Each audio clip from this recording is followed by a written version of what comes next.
Welcome to Alignment, using your values to invest in social change, brought to you by Oikocredit US. We're proud to bring you this 9th in our series of interviews with thought leaders in the field of values-based investing. I'm Matt Eldridge, CEO of Oikocredit US. Today, we're delighted to have as our special guest, Laina Greene, co-founder of a social venture network, Angels of Impact. How are angel investors helping to empower women and indigenous entrepreneurs in Southeast Asia, the US, and New Zealand? Stay tuned to find out more. Before I introduce Laina, just a quick word about who we are. Oikocredit US is the nonprofit US affiliate of Oikocredit International, a 46-year-old global cooperative that works to improve living conditions in low-income countries. Oikocredit does so by investing in microfinance and small and medium-sized enterprises in Latin America, Africa, and Asia. Our job here at Oikocredit US is to raise awareness and financial support in North America for these efforts. I'm so happy to speak today with Laina. In her role as founder and CEO of Angels of Impact, she grew the organization from inception in 2016 to become an international impact network, funding and supporting women-led community-based enterprises. What is Angels of Impact exactly? How does Angels of Impact support entrepreneurs? We're going to ask her. Prior to co-founding Angels of Impact, Laina worked in the telecom and tech industries in Southeast Asia, the US, and Europe for major corporations such as Singapore Telecom, Cisco, and Intelsat. She has also held roles at the United Nations, the Ashoka Foundation, and the Asia Center for Social Entrepreneurship and Philanthropy. Laina earned her law degree from Harvard and her bachelor's from the National University of Singapore. She's a member of the Baha'i Faith. Her spouse is from the US and has embraced his Native American Cherokee heritage, and together they've raised 2 kids who are now working adults. Previously, Laina also studied Indian classical dance, violin, and vocals, and also sang in a Baha'i choir. Laina, thanks for joining us. Welcome. Thank you very much for having me here. Your path has included education at top universities, both the National University of Singapore and Harvard Law School, and also corporate work in telecom and IT in the US, Southeast Asia, and Europe. In about 2014, you pivoted to social entrepreneurship. What inspired you on a personal level to make this change, to focus on entrepreneurs and social impact? Thank you for that question. When you put it that way about me going to top universities and working in countries like the US and Europe, I think it can come across as I'm a person of wealth, then turning into social entrepreneurship, right? But actually, I come from humble beginnings, and my parents actually worked very hard to send me to top universities so that I could have a leg up as a woman of color.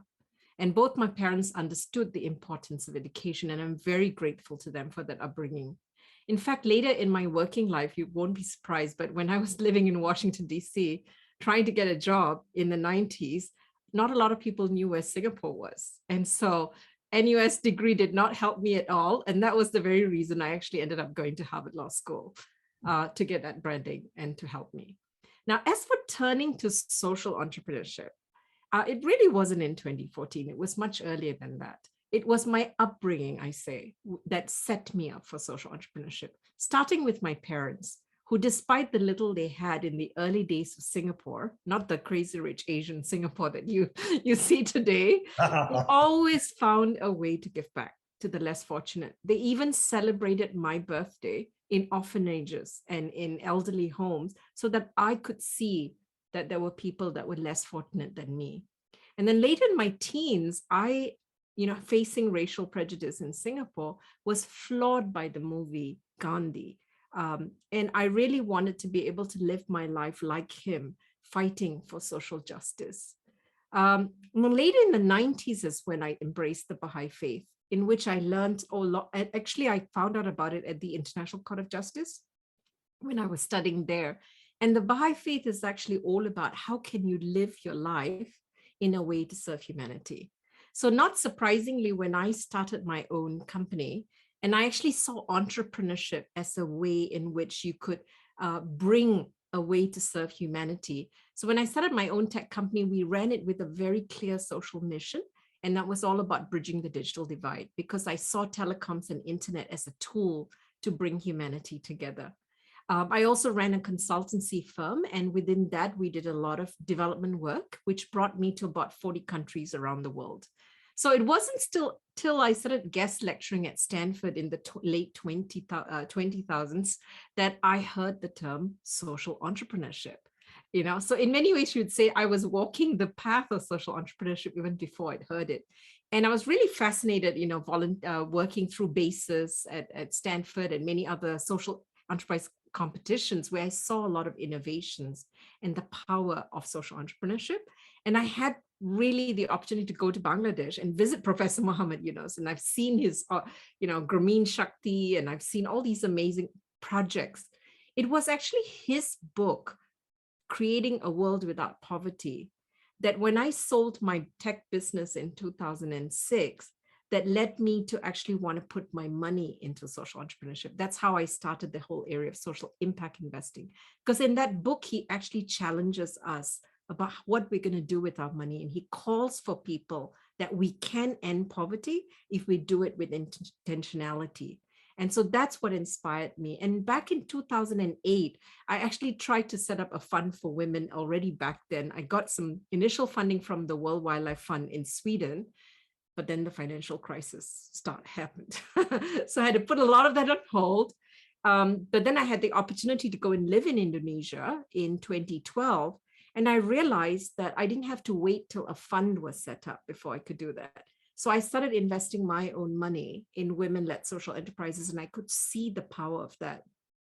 And when I returned to Singapore in 2015, I shared this story with my friends who got really excited, and everybody wanted to join me in this effort. And that really is what birthed Angel of Impact in 2016. So Wow. I hope that helps you see it's a long journey. Absolutely. But that's so helpful to hear that both from from a very early point in your life, sort of the example and sort of how your family and your parents were underscoring for you sort of, opportunities to help others. And then all the way fast forward to meeting Muhammad Yunus and then discovering that you could actually make a difference even without raising a fund. You could just do it. That's very inspiring. And clearly it was inspiring for your friends as well. Yes, absolutely. We wouldn't be able to have started this without other people believing in that vision, that every little bit counts. And the people who come on board are the people who feel they have enough. You don't have to be very rich. You just have to be somebody with an abundance mentality and feels you have enough. Laina, women and Indigenous entrepreneurs in particular face a barrier in the so-called missing middle when they need access to more capital than microloans offer and less than institutional impact investors provide. To address this challenge, you co-founded Angels of Impact, which is now in its 7th year. How do you measure the difference Angels of Impact has made so far? Yeah, so before I get into the question on measurement, I just wanted to backtrack a little bit on the term missing middle, right? Because, it's a term that's used often, and even a term that is being challenged today by some saying that that may not be the right term. So maybe phrasing it in terms of, some people define it as any company that needs anywhere from 25,000 to about 2 million. Although I think it's more like 1 million in that range, right? Also, they are too large for microfinance and too small for traditional finance, especially because they're usually uncollateralized loans, right? Now, if you add to that gender, the missing middle cap is even wider, right? Now, when you add to that women of color and Indigenous women, the gap is even wider, right? So there's been a lot of work around gender lens investing, but not a lot of that goes to missing middle in the first place. And when it does, a lot of times it tends to either go to a man who is doing work benefiting women, as opposed to a woman who is changing things for others, or it is to women who are privileged or are not of color, for example, who are seen as safer bets to be invested into. So it's the intersectionality of gender and race and privilege that's the things that Angels of Impact is trying to overcome. We want to address with intentionality and seek out women of color who are leaders and change makers, helping other women of colors. And we want to be able to overcome this unconscious, and actually it's not even unconscious, it's very explicit bias. Every time I talk to someone that I'm investing into women in Southeast Asia, the first thing they say to me is, "Oh, you're doing microfinance." And I'm like, why? Why do you think that a woman of color can only do a small business, right? Why can't she be not only running a bigger business, why can't she even be running funds? And interestingly, Ande recently did research on different accelerator programs. And that research has shown that women in emerging markets actually have a harder time raising money. And even when women in emerging markets raise money, most of the time it's expatriate women who get funded. So it's not an unconscious bias. Actually, it's a very explicit bias. That's also hindered our work in a way, right? Because as we are trying to raise money as women of colors to do the change as well, it's not been a very easy path. But as we gain traction, the good thing about it is that we've also had a lot of what's called BIPOC in the US, right? Black, Indigenous, and persons of color who've come on board in this journey with us. So now I'll come to the second part of your question about how do we measure success, right? So there are two components to that. We are very data driven, because we recognize that anybody could say, hey, I want to help women, I want to help ending poverty, but you need to be a little bit more systematic about it, right? So we constantly do collect data. And we also focus on the 3 UN SDGs: no poverty, gender equality, and sustainability. So in the first place, when we onboard people into the network, we make sure that they are in fact fulfilling these 3 key areas. And of course, within these 3 key areas, we have different impact metrics that we collect. On an average over the last, in fact, we're coming to our 6th year, actually, not the 7th year. Although you could say 7th year because even more than that, the whole idea of Angels of Impact started in 2008, right? So it's been actually in the works for quite a while. We've worked directly with, so the women that we work with are what we call aggregators.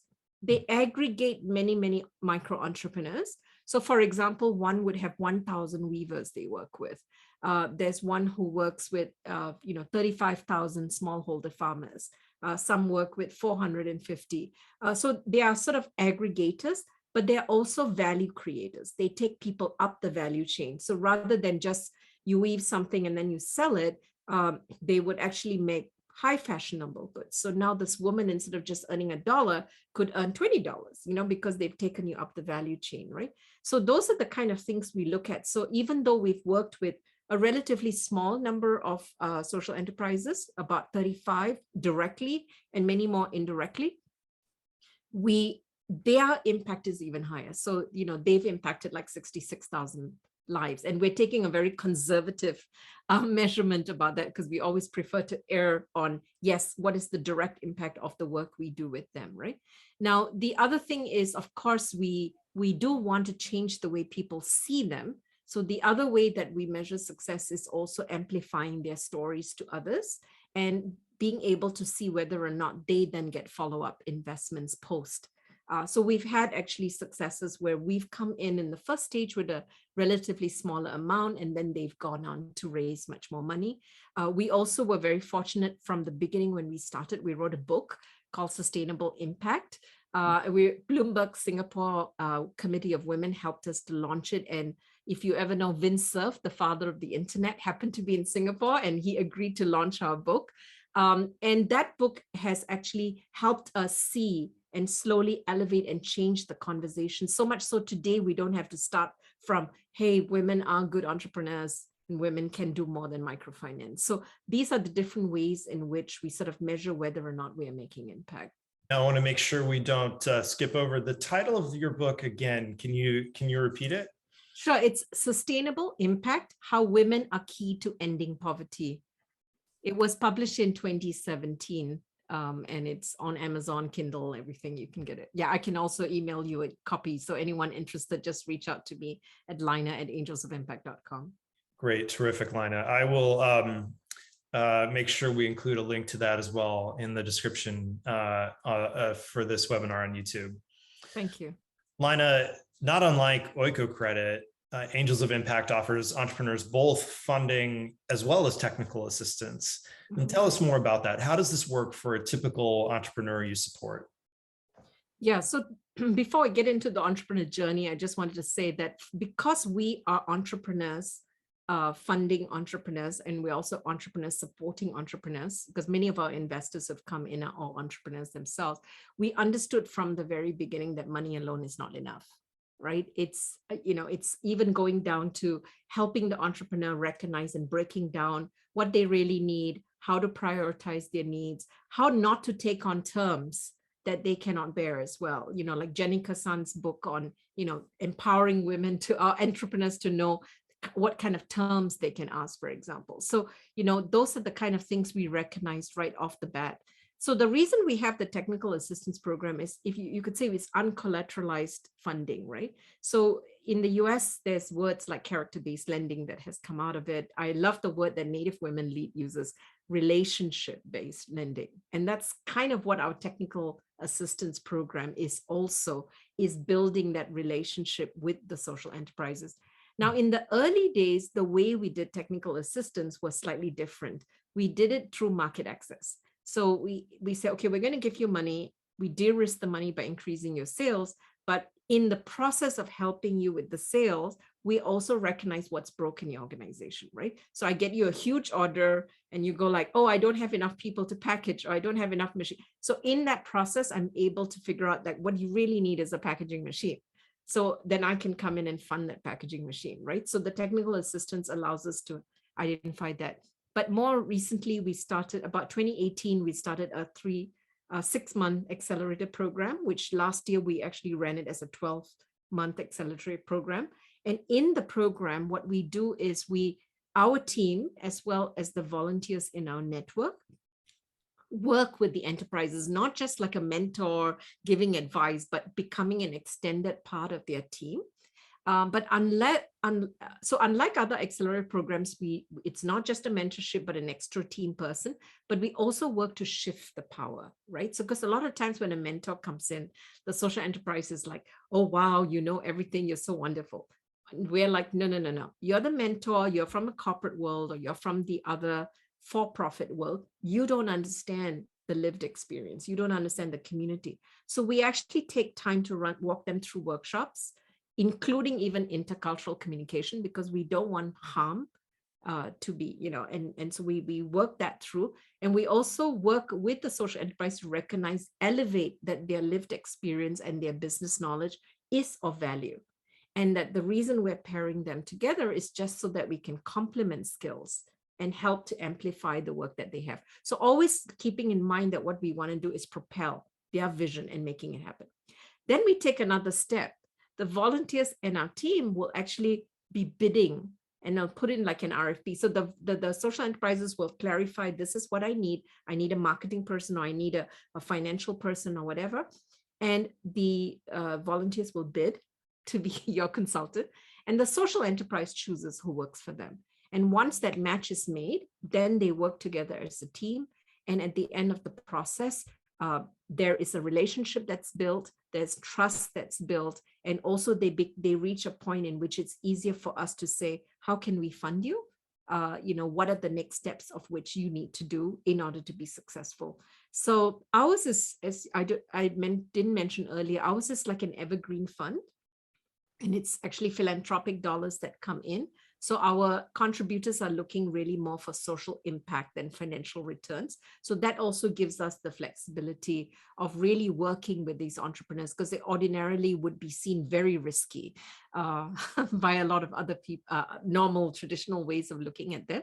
But because we also give value to the social impact and the lived experience, we're able to work with them to come up with funding that works for them as well.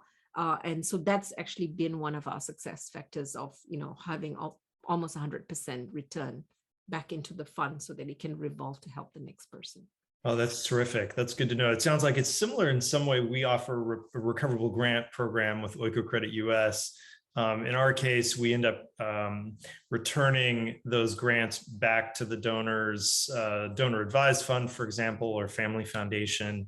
But it sounds like what happens in your case is actually those grants are made into your fund. You're able to on-lend them and essentially recycle that capital back into the fund as it comes back, and then be able to use it to support other entrepreneurs. Is that right?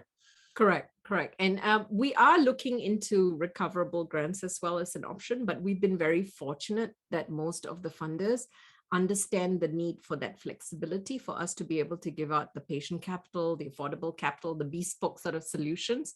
And we take a lot of inspiration actually from Professor Muhammad Yunus's social business fund model that he has, that you try to be, in fact, he does his 0%. So there's no, but we haven't gotten to the point of being able to offer 0%, but close to that. And also Namaka Akbo's restorative economics model, where she's now running the 450 million Katali fund. And it's all about how do you shift power and wealth back. So it's a very non-extractive model of having the wealth stay in the entrepreneur and the community as opposed to the investor taking it out. So you really look at investors who are mainly philanthropic dollars going into restorative economics. Anyone wanting to learn more about it, we've spearheaded a restorative investing task force within the American Sustainable Business Network, deriving a lot of interesting case examples of how character-based lending and different approaches can actually help us do more restorative investing. I want to shift a little bit to both the sectors you focus on as well as geography. So many angel investor groups are focused on a particular sector like climate or geography such as New England, but Angels of Impact is broader. Women and indigenous women as well in Southeast Asia, with capital from angels, if I understand correctly, who are in the US, Singapore, and New Zealand. What have been some of the advantages and disadvantages of this approach? So first of all, I'd like to just underscore that we're not your typical angel network, because angels normally look for some kind of returns or some hope for a hockey stick return in the future by coming in early, right? We are very much a social justice fund in many ways, a gender equality fund, right? So because of that focus, I would say that in itself is a focus, but there's also within that focus, as I mentioned earlier, we don't just invest in any women or any indigenous group. We invest in the aggregators, value chain creators, and the ones that are focused on UN SDG, no poverty, gender equality, and responsible production and consumption. So in some ways, if you go to our website, you will see three key sectors that we look at is things like handmade products, goods, sustainable agriculture, and tech for good, things like water and sanitation. The funders that we have are not the regional Asia Pac, with US, New Zealand, and Southeast Asia are not only just the funders, but also the social enterprises that we work with. We have predominantly started in Southeast Asia, but we're now looking at support. And I've started doing it through my own money again, the same way I started Angels of Impact in Southeast Asia, supporting indigenous entrepreneurs here in the US and indigenous entrepreneurs in New Zealand. And the reason we do that is because we see the power of peer learning as well. And we do see a lot of similarities in the businesses that they run. A lot of it is around livelihood. A lot of it is around agriculture. It's a lot food. It's around, tech that amplifies the community. And so that is, in a way, you could say a focus that we have. And by creating that platform, the advantage that we've seen is, kind of like really bringing together and elevating. If I could put it this way, it's like almost like the feminine balance, because we live in a very extractive, competitive world, and we see that what the world needs right now is the balance into a more nurturing, collaborative world. And Native Women Lead uses a term I like a lot. They call it rematriation. It's bring our connection to land, Mother Earth, and our connection to sort of the feminine qualities of humanity, uplifting that. So in that sense, you could say that's kind of what we do. It may sound as if there's no focus per se, but that's really our focus. So we've got people who would write to us who are, women in tech who just has a digital platform. But if they're not community-based and they're not aggregating, they're not value chain creating, and they're not alleviating poverty, then they won't fit into our network. So there is some method to the chaos that might seem like, we're too broad, for example. No, I don't know if that answers your question. yeah, absolutely. No, that's super helpful, and helpful to understand also that I got it a bit wrong up front, that actually you are also supporting entrepreneurs in other areas outside of Southeast Asia. So that's very helpful to know. That's just beginning. So we're slowly going to be expanding that over the years. Yeah. Yeah, got it. Got it. And as we've been talking about relationship-based investing, and what did you say? Rematriation. Yes, I love that. So much of angel investing and impact investing, as we've been talking about, has been male dominated. And what would you say have been some of the most inspiring examples of how your women-led angel network has been able to help women and Indigenous entrepreneurs make a difference? Yeah, I'm glad that you asked the question that way, in a sense of focusing on the positives of what happened. But I do want to start a little bit by, the negatives in some ways, unfortunately, because in the early days of us, trying to raise money, we had actually bid for some funding from one of the regional government funds that had set up, and we didn't make it. And when I did have a conversation with the person who ran that fund, his answer to me was, impact investors are male. And I was so horrified with that response, because he had even visited our office, seen what we do, see that we have a network. And having then given the money to males to run this fund to invest in women, they then said, oh, there's no pipeline. And I was like, duh, there's no pipeline because it's not in the network of those men, right? So that's a good example of what can go wrong without looking at the other half of it, right? The other thing is, being women, we are women-led, right? So being women-led, the advantage of that is that we understand other women in a sense, right? So those things that I talked to you about the lived experience, the value of the social impact, those are things current financial systems do not take advantage, does not categorize, right? In fact, Deborah Fries from Boston Initiative had recently given a tool that she has just created about how everyone's looking at ESG separate from your financial returns, right?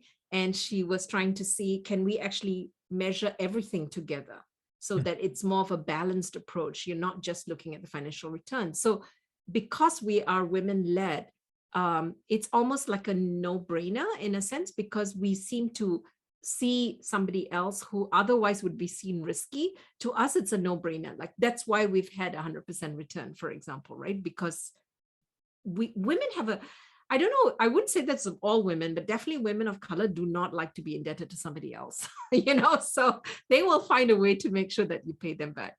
So many great examples. I don't even know which one to start, but I'll give you one that I really like. And I shared that with Jenny Kassan when she did a podcast of me as well. There was a story of a woman in Cambodia, and she actually came from a weaving village that had become very, very poor because people were not using weaving materials. You can't compete with cheap products from China that are factory made, for example, right? So the whole village became very poor. And her mother wanted her to get out of poverty. So the mother saves money to make sure that she can go to the city and study and get a degree. Now, the mother is, of course, criticized because she's sending a young girl to the city to study.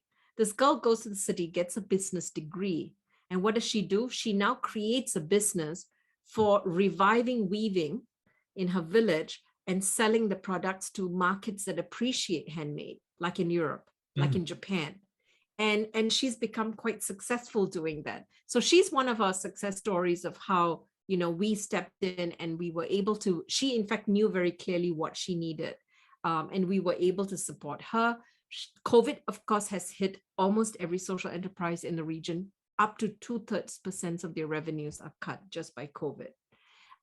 But they're very resilient. That's another beauty about women entrepreneurs, is that failure is not an option. Social entrepreneurs, if they fail, that means their community fails. So they're very, very resilient. And so she's still around, still doing great work, and is now leading up to follow-up investments, talking to us about follow-up investments, because she's looking at ways to build back fairer for her whole community. So intentionality is the key here. And I would say that if we want to do remediation right, then we have to work in partnership. It cannot be, male or female. In fact, if you look at our website, you will see that our contributors, it's male and female. It's a partnership together that we're working together. Laina, it's really exciting to see your efforts and your results over the past 7 years or 6 years or 12 years. What are your hopes and dreams for Angels of Impact over the next 7 years? Yeah, here I have to go back again to my main driver, which is the Baha'i faith for me, right? So it's, and the key tenets in the Baha'i faith is also the eradication of poverty, gender equality, and environment sustainability, right? Which happens to map to UN SDG 1, 5, and 12 for myself, right? So the dreams that we wanted to have is that we were actually hoping that we didn't need to be around for very long, that we are basically changing mindsets, giving examples, amplifying the work, and that we may not be needed anymore. But unfortunately, and because we are very data-driven, we constantly go back and collect data, and our data has shown that not much has changed. The ANDE report, as I told you recently, shows that not much has changed. The GIN report that came out in 2020 shows that still about 85% of impact investors are looking for market returns, if not close to market returns. So the poverty space, unfortunately, is not going to be very attractive for any time soon. Hopefully the next 7 years, we won't be needed after that, hopefully, but I'm not sure. So because of that, our dreams and vision is to grow the Evergreen Fund, and to be able to support more women of color, because we really do believe that, to bring about that feminine balance, the world really needs to have models of a non-extractive, a more nurturing world. For example, as I told you, what Namaka Akbo is doing with Katali Fund is she's up at being able to bring money to those kind of efforts. So that's the kind of work that we really want to see and do more of. And my dream really is that we reach a stage in where we're not just talking about gender lens investing, but we're also talking about justice, equity, diversity, and inclusion, because it benefits all of us. Justice and Jeddah is not just about me being included, but it's me being included and you benefiting as well, right? So the whole will benefit. So one of the quotes that always is the back of my mind whenever I work, especially around gender equality, is from the Baha'i faith. And it says the world of humanity is possessed of two wings, a male and a female. So long as these two wings are not equivalent in strength, the bird will not fly. So until womankind reaches the same degree as men, until she enjoys the same arena of activity, extraordinary attainment for humanity will not be realized. Humanity cannot wing its way to heights of real attainment. When you think about that, it's like why are we losing out on that opportunity of uplifting the other half of the sky, right? That we haven't included. And what a beautiful way if we could work together to bring a more just and regenerative world for all, especially in these times when everyone can see what's happening through the pandemic with George Floyd and now the Ukraine crisis. Can we put our time, effort, and resources in the other side, the other story that people are working to build a better world? Laina, I'm so glad that you also mentioned sort of your own faith as an inspiration. As you may know, Oikocredit was founded some 46 years ago, well, even beyond, by in late 60s peace and anti-apartheid activists, and many sort of people who identified with faith communities were active in the anti-apartheid movement and divestment movement. And so there are many of our stakeholders who identify as people of faith. And so I'm glad that you sort of pointed out and underscored for yourself how that's been sort of defining in the way that you think about and you look at the work that you do and the resilience and the difference you seek to make in the world. So thanks for sharing that. Yeah, I didn't know that, but thanks for sharing that as well. I guess we should work together. I just want to say that I'm not the organization itself is not a Baha'i organization. In fact, I'm the only Baha'i right now in the whole organization. And the Baha'i faith is all about the oneness of humanity and the oneness of religion. So we are actually a multi-faith organization. Everybody who's come on board, we actually have something called the Angels Manifesto. So we have very clear value sets that so we're all about respecting humanity. We're all about elevating everybody and people who are driven by a belief in a higher purpose. So we have Christians, we have Muslims, we have, people of all faiths coming together because we all believe in the betterment of humanity for all. Yeah. So thanks for sharing that. I think we need to definitely do more together. Yeah, absolutely. We did a survey, some research of our stakeholders a couple of years ago, and found that many do identify with various communities of faith, and there are those who do not. But overall, what they do share is a belief that they can use their assets to, they can align their assets with making a difference in the world, and whether that's what they might give philanthropically or some of their investment dollars. So happy to know more about the work that you and Angels of Impact are doing as well. If people want to learn more, where can folks go who are interested to learn more? Well, the website is always the first place, right? angelsofimpact.com. We have the book. You can reach us through contact@angelsofimpact.com or email me at laina@angelsofimpact.com. We have Maddie Lohman, who's here in the US, and she's at maddie@angelsofimpact.com. So there are many ways you can reach us. And of course, they can reach us through you, Matt, now that we are looking to work together more closely together. Excellent. Sounds good, Laina. Well, that's all the time we have for today. Thank you all very much for tuning in. And thank you, Laina, for joining us in this series of interviews we're calling Alignment, Using Your Values to Invest in Social Change. Please join us at this same time next month on the last Wednesday of the month. That's Wednesday, April 27th, for our next interview in the Alignment series. Alignment is made possible by generous donations from people like you. You can also invest in Oikocredit's impact through our recoverable grant program. If you'd like to learn more about Angels of Impact, visit angelsofimpact.com. For more about Oikocredit US or how to support our mission to improve living standards in low-income countries, visit our website at oikocreditus.org. Until next time, on behalf of everyone at Oikocredit US, thanks for your support. See you soon.